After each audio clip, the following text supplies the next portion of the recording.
Muy bien, vamos a continuar entonces con la exposición. Bueno, otro de los temas que se ha generado a partir de las sucesivas reformas es la vigencia temporal de la norma. Es decir, la pregunta es, frente a hechos ocurridos con anterioridad a la reforma, sea al decreto 1694, sea a la ley 20.773, por decir las últimas dos, que las que pueden tener algún pleito todavía en trámite, ¿se aplican o no se aplican al momento de dictar sentencia las nuevas soluciones? Es cierto que yo le decía el principio de progresividad que ha ido cambiando ciertas condiciones. El plenario 277 de la Cámara Nacional del Trabajo, Villamayor con la Franco-Argentina, del 91, y la doctrina de la Corte Escudero con Orandi y Macera, Sociedad Anónima, que está publicada en la ley 1991-740, se estableció como doctrina que el principio general es que la compensación económica de un infortunio laboral debe determinarse conforme a la ley vigente cuando se da el presupuesto fáctico previsto en la norma para obtener el resarcimiento con independencia de la efectiva promoción del pleito, agregando, cuando una ley ha optado por omitir toda referencia a su aplicación al juzgamiento de los hechos ocurridos bajo la vigencia de una ley anterior, aquellos deben quedar sometidas a los preceptos legales imperantes en el momento en que se produjeron, ya que en esas condiciones el nuevo ordenamiento no tiene efecto retroactivo. En este sentido, se expresó Álvarez, de la Fiscalía General de la Cámara Nacional del Trabajo, en el precedente que ustedes tienen publicado aquí en Microjuris, Virgili Confederación Patronal sobre accidente de acción civil, en el que sostuvo, en lo que hace a los hechos dañosos que generan responsabilidad, que impone concluir que estos se rigen en lo que hace a las consecuencias resarcibles por el marco normativo vigente en el momento en que se produjeron. Mi amigo Mario Samuel en Córdoba, el 15 de febrero del 2013, en el expediente de audicio con Provincia RT, se pronunció en este sentido. Mario sostuvo la no aplicación inmediata de la ley y este criterio ha sido recientemente ratificado por el Tribunal Superior de Córdoba en el expediente Martín con Mafre sobre ordinario. Recurso de casación, de inconstitucionalidad, ustedes aquí tienen el precedente. Si bien no con referencia a la ley 20.773, sino referido al decreto 1278 del 2000, en el expediente Luca de Oz, con Tadei, la Corte Suprema de Justicia Nacional sostuvo que el planteo referido a la aplicación del decreto 1278 en cuanto incrementó el tope indemnizatorio y fijó un pago directo a los derechohabientes no es aplicable al caso, ya que no estaba vigente al momento de ocurrir los hechos que dieron motivo al reclamo. Esta es la misma posición de la Fiscalía General con Álvarez, la misma posición de Mario, la misma posición del Tribunal Superior de Córdoba. Sostener lo contrario conllevaría la aplicación retroactiva de la ley nueva a situaciones jurídicas cuyas consecuencias se habían producido con anterioridad a ser sancionadas.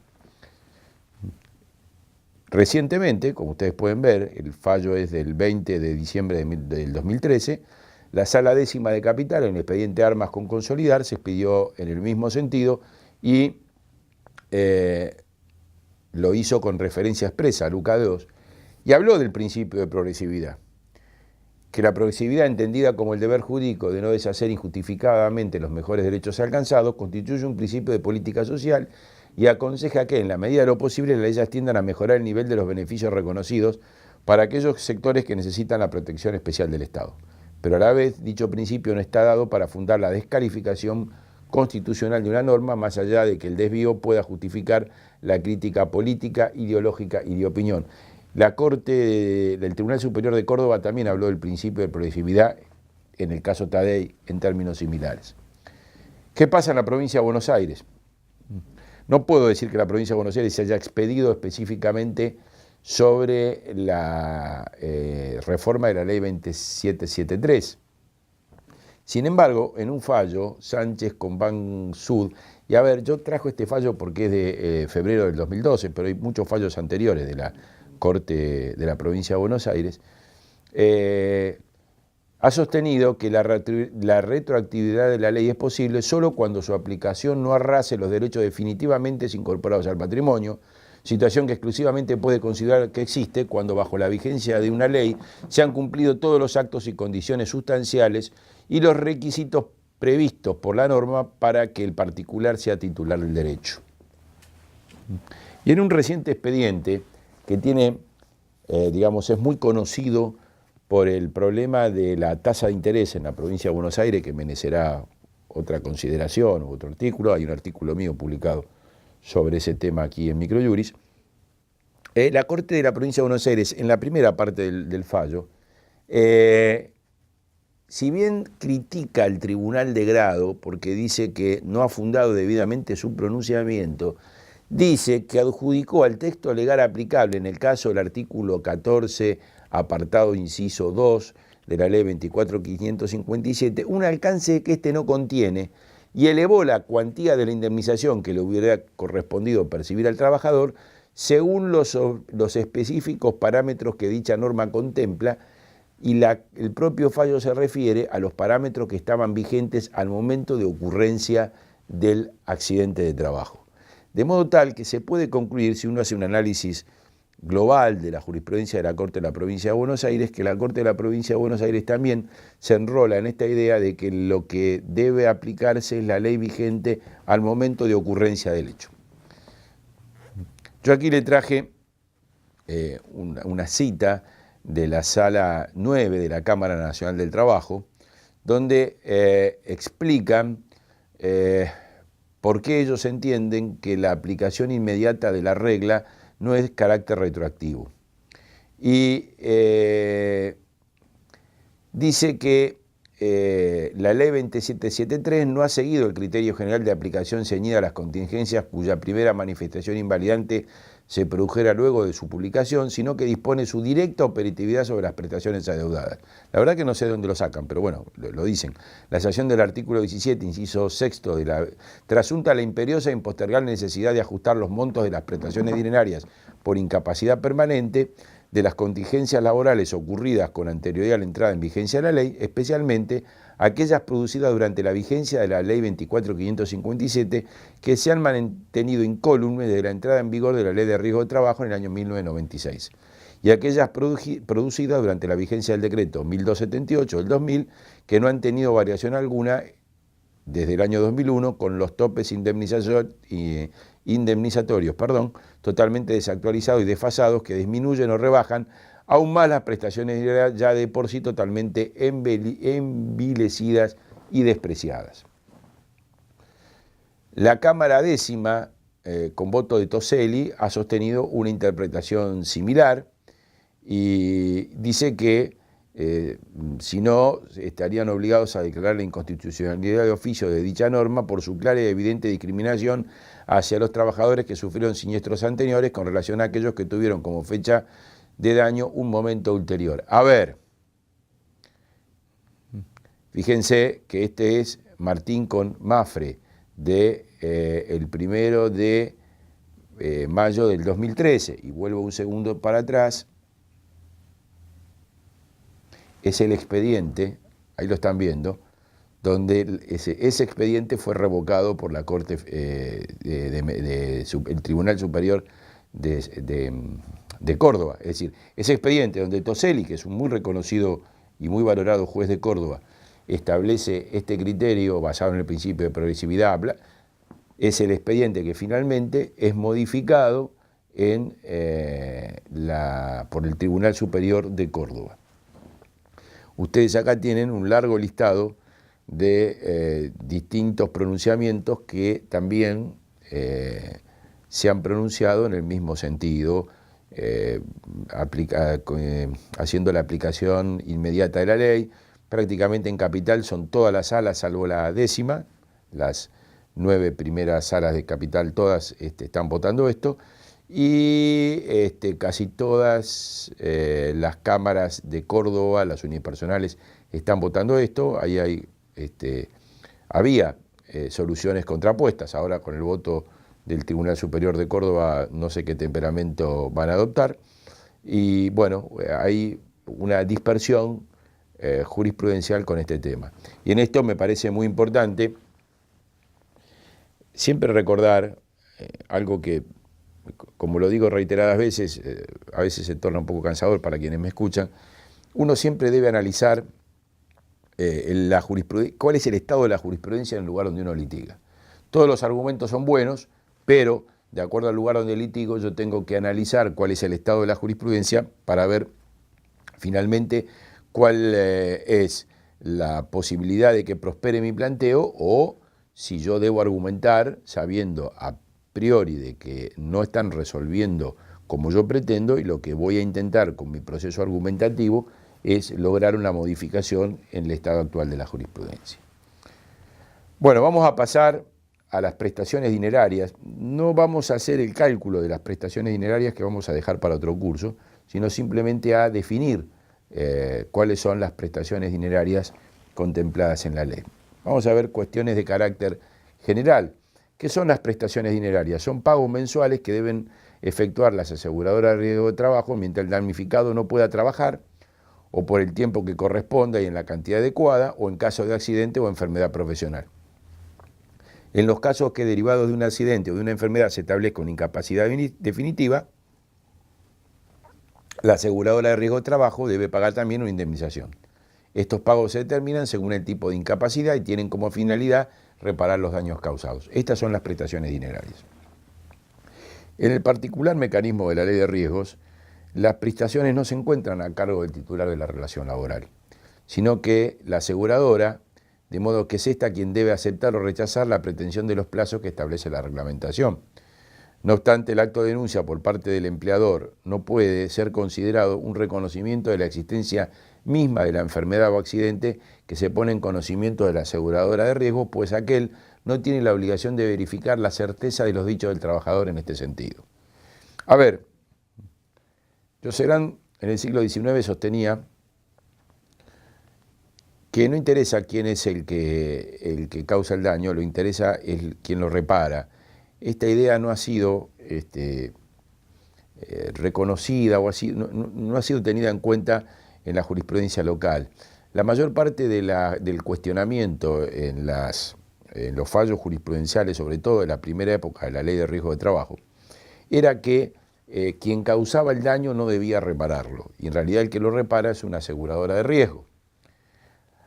Ahora bien, la aseguradora de riesgo responde en los términos de una ley y mediante el pago de una póliza de seguro. Es decir, la aseguradora de riesgo responde porque la ley establece quién debe responder, pero no es que el empleador no responde automáticamente, sino que debe tener un seguro, porque si el empleador no tiene seguro, porque está autoasegurado, en cuyo caso ha cumplido con los requisitos administrativos para que se le reconozca el caso del autoseguro, como es, por ejemplo, en el caso de la provincia de Buenos Aires, el Poder Ejecutivo de la provincia, que está autoasegurada para sus empleados. Casi todos los empleados de la provincia de Buenos Aires están autoasegurados.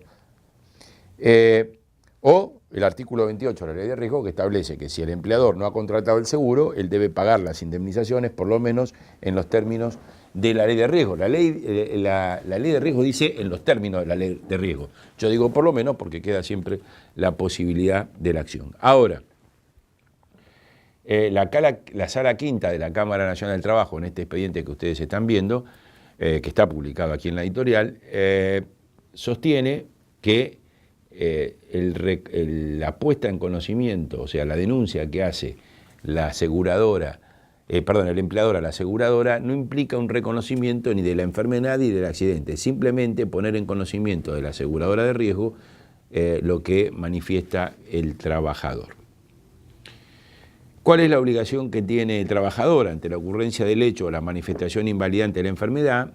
Debe informar el hecho a su empleador, quien tiene la obligación de comunicar el accidente o la enfermedad a la aseguradora de riesgo, si la tuviera, o brindarle, si éste no lo tiene, en forma inmediata las prestaciones asistenciales y médicas. Si no procede a la denuncia por parte del empleador, el trabajador puede efectuarla ante la aseguradora de riesgo o los prestadores médicos habilitados por la misma para que se le otorguen las prestaciones médicas de manera inmediata.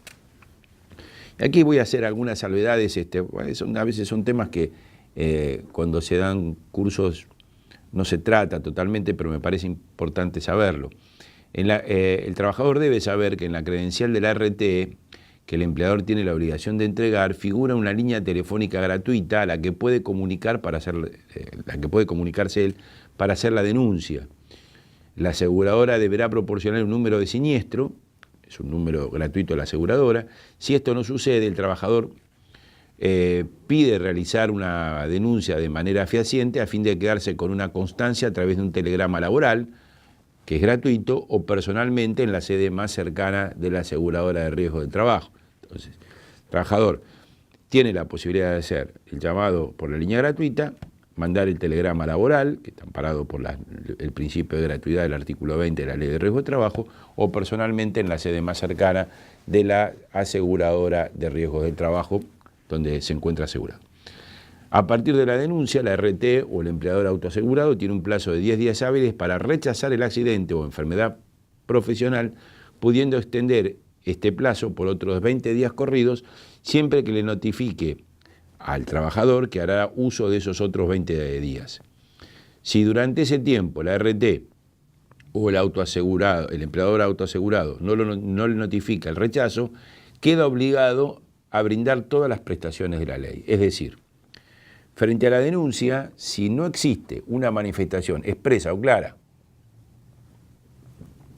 de la RT si está asegurado, o del empleador si está autoasegurado, o del propio empleador si no está autoasegurado, es decir, no cumple con las reglas del autoseguro, pero no tiene seguro, con lo cual también responde de manera directa, el silencio implica la aceptación del daño, de la contingencia prevista por la ley. Cuidado, que ese silencio dentro de los primeros 10 días, porque si no le pidió la ampliación, ya hay silencio. Y si le pide la ampliación, se la notifica fehacientemente, igual mantiene el silencio, se corresponde que ha aceptado la denuncia. Si el trabajador o su empleador han recibido alguna notificación de la RT rechazando su accidente o enfermedad profesional, pueden presentarse ante la comisión médica de su zona para iniciar el trámite por rechazo de la RT o el empleador autoasegurado al accidente de trabajo o la enfermedad profesional. Les recuerdo que las comisiones médicas son las del sistema de previsión social, la de las jubilaciones. En un primer momento hubo un poco de confusión y se pensaba que las comisiones médicas eran de la RT. Las comisiones médicas no son de la RT, las comisiones médicas son del Ministerio de Trabajo y Previsión Social, es decir, son órganos administrativos que no dependen de las aseguradoras de riesgo, y no hay que confundir el examen médico de la aseguradora de riesgo, que puede rechazar el siniestro y decir esta es una enfermedad inculpable, no es una enfermedad profesional, o esto no son contingencia derivada de un accidente. En general esto es más difícil. Entonces es la comisión médica ante quien debo recurrir para que se inicie el procedimiento previsto en el decreto 717/96. El trámite puede ser presentado en forma personal o por correo postal por el trabajador, un derechohabiente o un apoderado en cualquiera de las sedes de las comisiones médicas acreditando su identidad. Si no es necesaria una junta médica, es decir, si no es necesario acreditar, verificar la patología del trabajador, esta se debe expedir en el plazo de 10 días. Veamos. Si se inicia personalmente, ¿qué debe acompañarse? Copia de la denuncia del accidente o enfermedad profesional a la RT o el empleador autoasegurado. Copia de la carta documento en donde figura el rechazo del accidente o enfermedad profesional por parte de la RT o empleador autoasegurado. Número de teléfono que les permita contactarse con el trabajador. Ahí se me confundieron los deditos, ya están viendo. Y si se inicia el trámite por correo postal, se debe adjuntar además certificado de domicilio expedido por policía o registro civil, no más de 15 días, o servicio a nombre del trabajador. El trámite no es personal, puede ser iniciado por ascendientes y descendientes, sin límite de grado, acompañados por las partidas de nacimiento o libretas de matrimonio en donde conste la inscripción de hijos. El cónyuge con el acta de matrimonio o libreta de matrimonio, Los colaterales por consanguinidad hasta el segundo grado, llevando las partidas de nacimiento, libreta de matrimonio donde conste la inscripción de los hijos. En caso de unión civil es necesario presentar el acta de inscripción emitida por los registros competentes. En caso del conviviente, acompañando un certificado de convivencia emitido por autoridad pública. En el caso de los curadores, el testimonio judicial pertinente, y en todos los casos, quien inicie el trámite debe ser mayor de edad y acreditar el vínculo de forma personal al momento de realizar la presentación con la documentación original correspondiente para cada caso y con la fotocopia del DNI, la libreta de enrolamiento o la libreta cívica del interesado. Esto de la libreta de enrolamiento o la libreta cívica aparece ya como propio de antediluviano, pero bueno, todavía puede acreditarse de esta manera. Una vez aportada la documentación, pueden presentarse, ante la comisión médica, pueden presentarse dos situaciones. Que la Superintendencia de Riesgo de Trabajo, luego de efectuar un requerimiento a la RT o al empleador asegurado y evaluar el planteo, verifique que ha rechazado incorrectamente la denuncia de accidente o enfermedad profesional, si las comisiones médicas que dependen de la Superintendencia, esta evaluación se realiza dentro de los 10 días de su presentación, que dijimos cuando no hacía falta ningún otro tipo de evaluador. En este caso, la RT deberá otorgarle las prestaciones correspondientes retroactivas al momento del accidente, concluyendo de esta manera el trámite iniciado. Que la Superintendencia de Riesgos, a través de las comisiones médicas, luego de efectuar un requerimiento a la RT o al empleador autoasegurado y evaluar el caso planteado, verifique que se ha rechazado en tiempo y forma la denuncia de accidente o enfermedad profesional. En este caso, pues, se inicia un trámite médico ante las comisiones para determinar si corresponde que el accidente o enfermedad sea cubierto por el sistema de riesgo de trabajo a través de la RT o el empleador autoasegurado. ¿Se entiende? Esas son las dos posibilidades que me marca la ley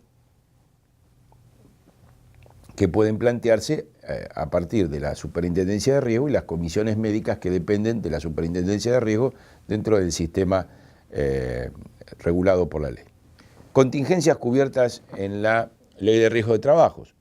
La primera es la incapacidad laboral temporaria.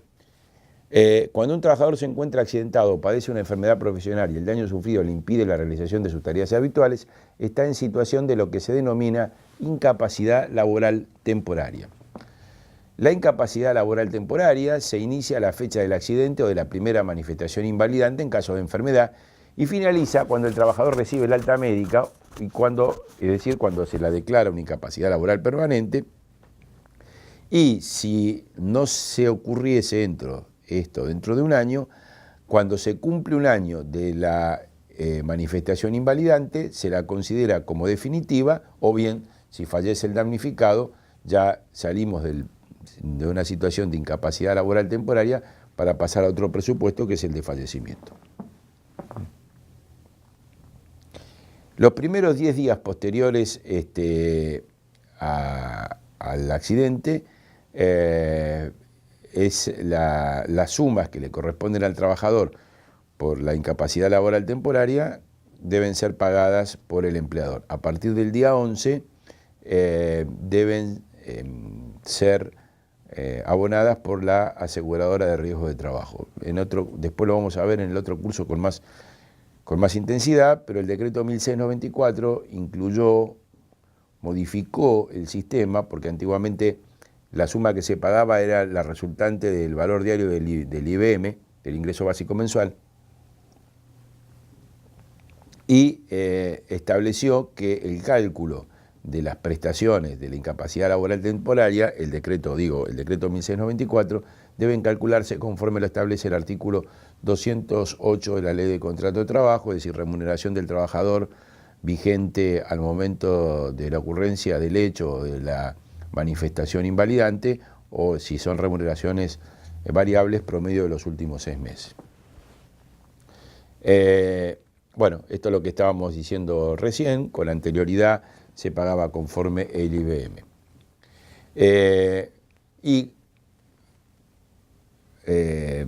Una cosa que me parece muy importante, porque aquí esto se conecta con el problema de los salarios, está claro que para el cálculo de la indemnización sustitutiva de salario, que en definitiva es lo que se paga en la incapacidad laboral temporaria, se deben considerar todos los conceptos que debió percibir el damnificado al momento de la consolidación del daño o del accidente. Y aquí aparece el problema, que no vamos a poder desarrollar ahora, de los conceptos que son salariales, el precedente Díaz con Cervecería Quilmes, que tienen comentado aquí en la editorial, que lo comenté yo, que tiene su origen en el expediente sobre los tickets canasta, que siguió una larga jurisprudencia de la Corte Federal, en la cual se ha establecido que todas las sumas que percibe el trabajador como contraprestación de sus servicios, conforme lo dispone el artículo 1 del convenio 95 de OIT, deben ser consideradas remunerativas y por tanto deben calcularse al momento de de hacer el cálculo de lo que debe percibir el trabajador durante este periodo. Bueno, luego tenemos la incapacidad laboral permanente, que puede ser total o parcial y asimismo puede ser de carácter provisoria o definitiva. Y aquí, a ver, ustedes van a encontrar en la ley que hay una distinción entre dos tipos de incapacidades, la que va de 1 a 50% y de 50% a 66% en las parciales. Pero eso tenía una razón de ser cuando entre 50 y 66% digamos, en el fondo está vigente con el decreto 1694. La indemnización no se pagaba de manera directa con pago único, sino que se depositaba en una empresa de seguros, de pensiones, y estas pagaban una renta vitalicia. Eso ocurría en las indemnizaciones que iban entre 50% y 66%, que está previsto en el artículo 14.2b de la ley 24.557, si no me falla la memoria. ¿Qué ha ocurrido? La ley 2773 estableció el carácter de pago único, es decir, ya se sigue el principio de pago único y no el de renta vitalicia. Pero además, la Corte y los tribunales inferiores han declarado la inconstitucionalidad del sistema de renta vitalicia, con lo cual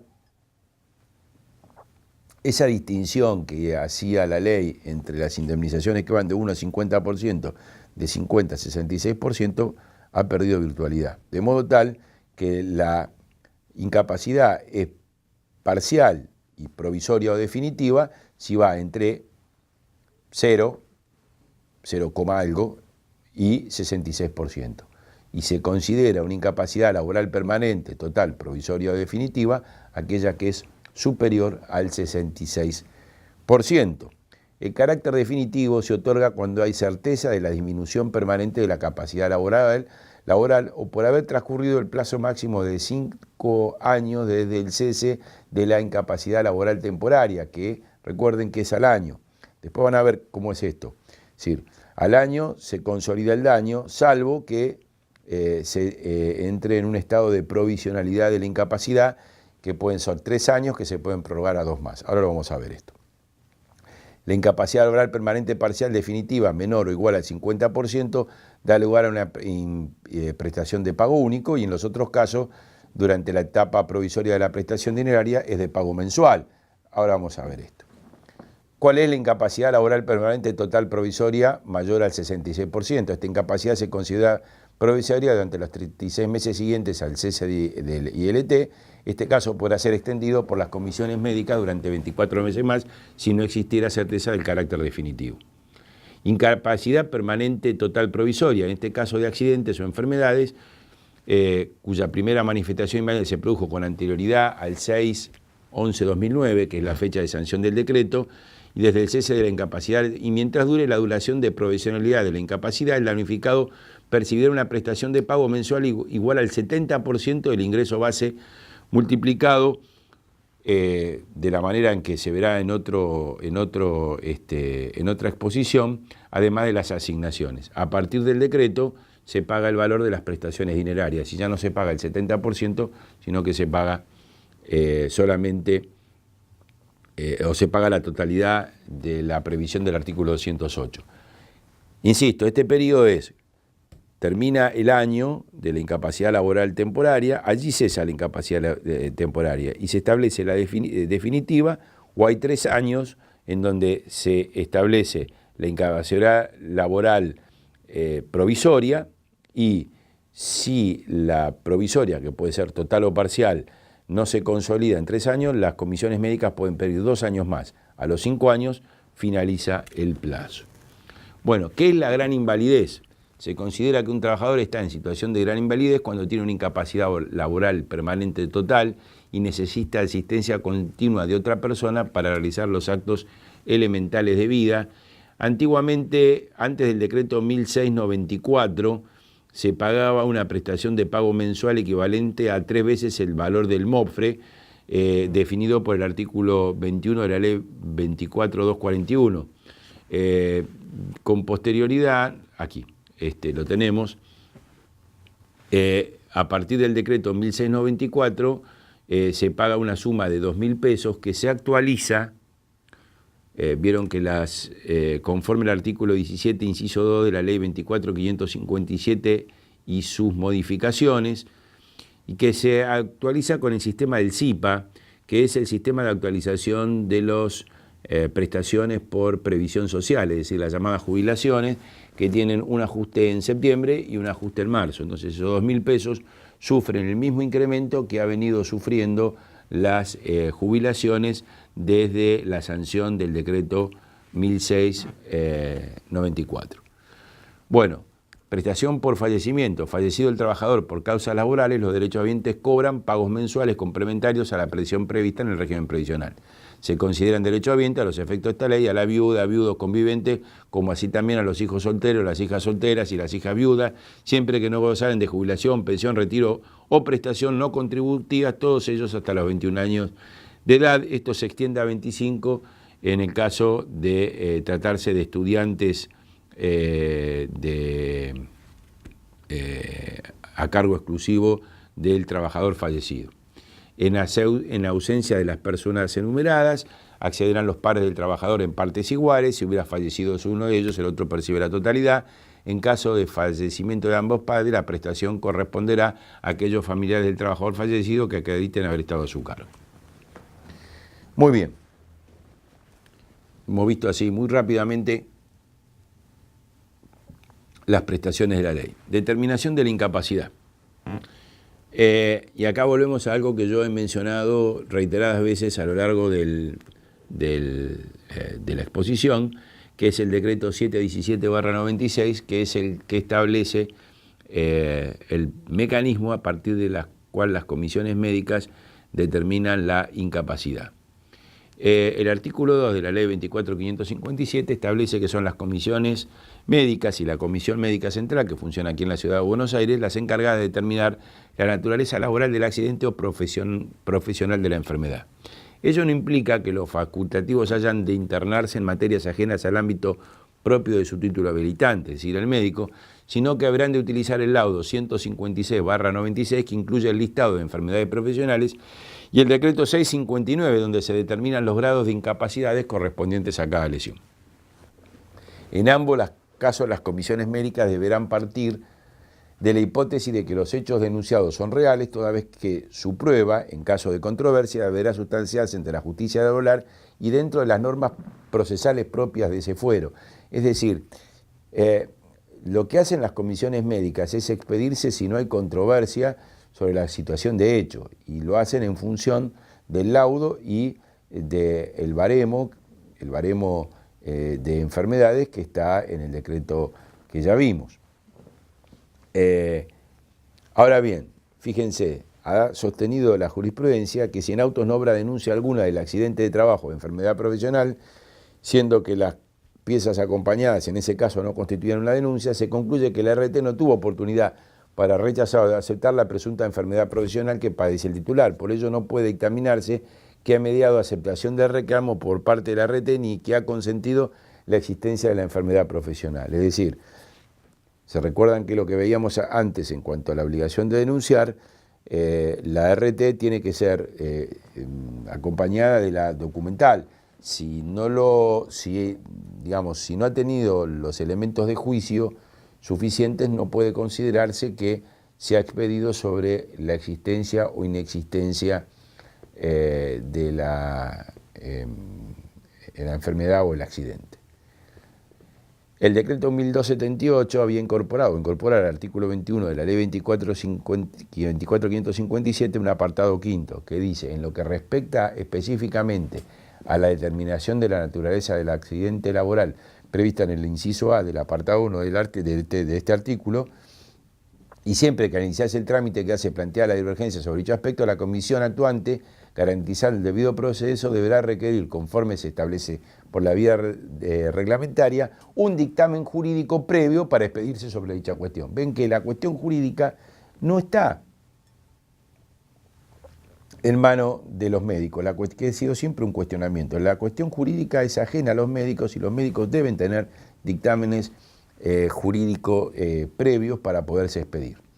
Así, el artículo 10 del decreto 717 determina que las comisiones médicas intervendrán únicamente en los supuestos que allí se detallan, todos los cuales se refieren a puntos atinentes a la habilitación profesional de sus integrantes, y que el artículo 11 de dicho cuerpo legal prescribe que las comisiones médicas no darán curso a las cuestiones relativas a la existencia de la relación laboral, las que deberán ser resueltas previamente por la autoridad competente, porque ahí también hay una cuestión jurídica, si hay o no hay relación laboral.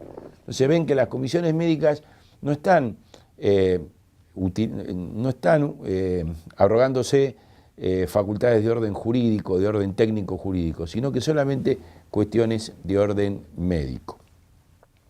En la determinación de las incapacidades frente al dictamen de las comisiones médicas, le cabe al trabajador la opción de seguir el procedimiento previsto en el 717/96 o, sin abandonar el carácter intrasistémico del reclamo, pedir la revisión judicial de lo que han establecido las comisiones médicas, porque ustedes recuerden que lo que la ley me plantea es que yo, frente al dictamen de la comisión médica, puedo seguir el procedimiento administrativo hasta llegar a la comisión médica central, o la vía judicial, que originalmente era ante los tribunales federales del lugar donde estuviese el trabajador, pero que, donde hubiera prestado servicio al trabajador, pero que ahora es frente, porque se ha establecido la inconstitucionalidad de esta regla, frente a la justicia ordinaria, de acuerdo al lugar donde éste se encuentra. Y no modifica esta cuestión lo dispuesto por el artículo 4 de la reforma, toda vez que dentro del sistema aún está vigente lo dispuesto por el artículo 46, que habilita la revisión por vía judicial en los términos de los párrafos precedentes. Es decir, esto no es la opción que nosotros vimos al principio de la charla, porque allí yo tengo todo el procedimiento del decreto cubierto, y allí, una vez que me notifican la solución definitiva, yo me expido. El hecho de que yo pida revisión del dictamen de la comisión médica no es salirme del dictamen intrasistémico, porque es una revisión judicial de las incapacidades que me determinó la comisión médica a los efectos del cálculo de las prestaciones de la ley. O sea, seguimos dentro del marco de lo intrasistémico. En cuanto al procedimiento de revisión de las incapacidades, las manifestaciones de la aseguradora que no fueron opuestas como defensa en la primera presentación ante la comisión médica no pasa de ser una reflexión tardía, si lo quiere hacer después, más aún si el médico representante del RT no desconoció la validez de la documentación presentada por el damnificado, esto es, la denuncia formulada en los términos del artículo primero, segundo párrafo del decreto 717/96. Bueno, ahora deberíamos ingresar en una síntesis del procedimiento del trámite ante la comisión médica, pero vamos a hacer un nuevo pequeño descanso a fin de ingresar en el último módulo de esta exposición.